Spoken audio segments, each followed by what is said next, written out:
Sasagutin po natin yung katanungan ni ma'am kung mapakla daw ba talaga ang similya o lasa ng similya ng isang lalaki.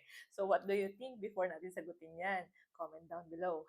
So una po sa lahat, meron po talagang iba't ibang lasa ng similya ng isang lalaki. It varies from person to person po. Pwede po siyang maalat, may konting tamis, at kadalasan mapakla. So bakit nga ba mapakla? Actually, mga madam and sir, no, ang similya ng isang lalaki, ang pH nito ay nasa alkaline. So, between 7.2 to 8.2.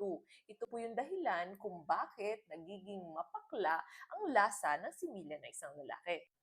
At alam niyo po ba na pwede itong magbago actually sa mga papaanong paraan? Merong mga factors na nakakaapekto sa semen's taste.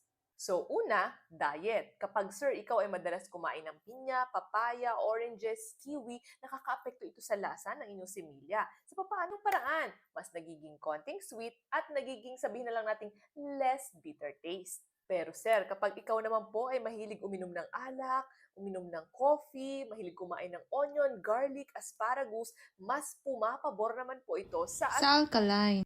ibig sabihin, mas magiging bitter taste ang inyong similya at hindi lang yon, pati amoy kasali.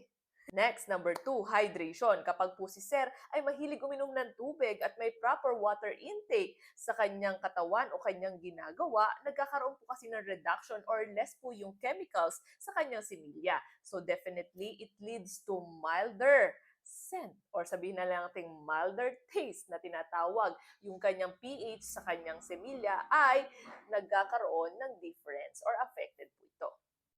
Next, number 3, lifestyle. Hindi to papahuli. Karamihan sa mga kalalakihan, mahilig uminom ng alak, mahilig manigarilyo. And it really affects. Negative impact po ang nangyayari, especially sa taste ng inyong semilya.